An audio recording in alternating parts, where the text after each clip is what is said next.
Hello everyone, Motivate Mike here. I'm going to pull another motivational and positive thinking message out of my famous Motivate Mike cup at random, unknown to me. And this one says, look for light through the darkness of hate before the light goes out forever.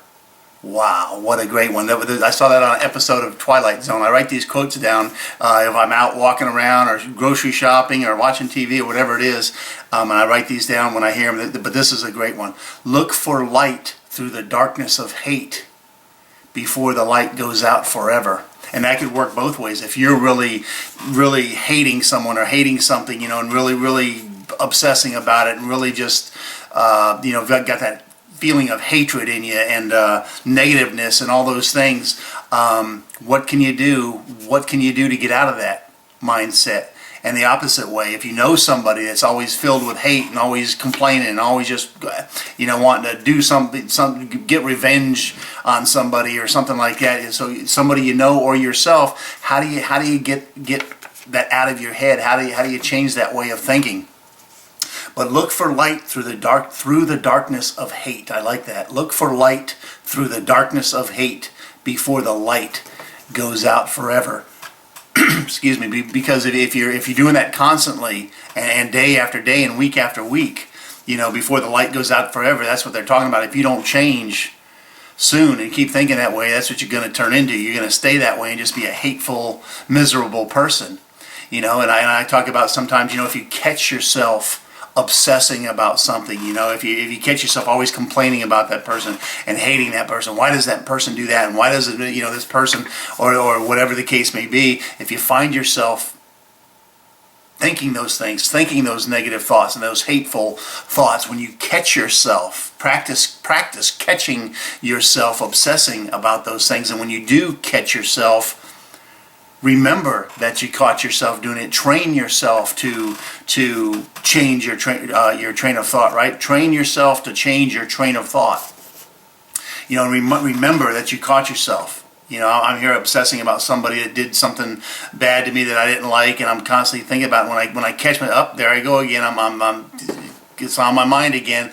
Remember that you caught yourself, because that's a plus.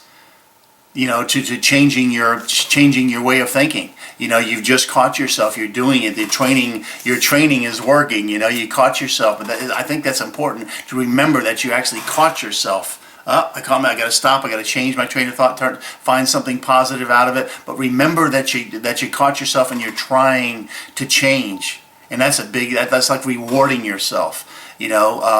When you catch yourself, remember that, okay, I'm trying, I just remembered that I'm obsessing, I got to change my thoughts, and you're trying to become a better person. That's a really good exercise, just if you can try to remember to do that, because you can get so easy just caught up in just letting your mind go in that hatred, and the next thing you know, 15 minutes have gone by and you're still on that same, seething and mad and all that stuff. But you've got to learn how to change that way of thinking somehow. Whatever works best with you, but remind yourself that you just caught yourself doing it and you're trying to change. See if you can find the positive in something. Just one little positive thing. If someone's done something wrong to you, maybe even they say, well, what actually did you play? What part did you play in it? What hand did you have in it? To make that person mad or act this way or whatever it is. What part, did you have any part? Did you play a part, and how big of a part? Really think of that. Did you? And how can you change those thoughts into positive ones and stop? And every time, because once you start doing that, when you start obsessing, when you first start thinking about that person again, the quicker you can think, oh, there I go again, I'm starting to think, and cut that off quick, the better it's going to be. So once you start practicing, you're going to get better and better, and you're going to catch yourself at the beginning of your obsessing instead of in the middle or at the end, and you're going to get that out of your mind a lot quicker. But get out there and just get started. Good things will happen to you. Click on the next clip and email me at motivatemike@yahoo.com, and I'll send you out a message that relates to a situation or problem that you might be having. Be glad to put it on video for you. Click on the next clip, and I'll see you there. Goodbye.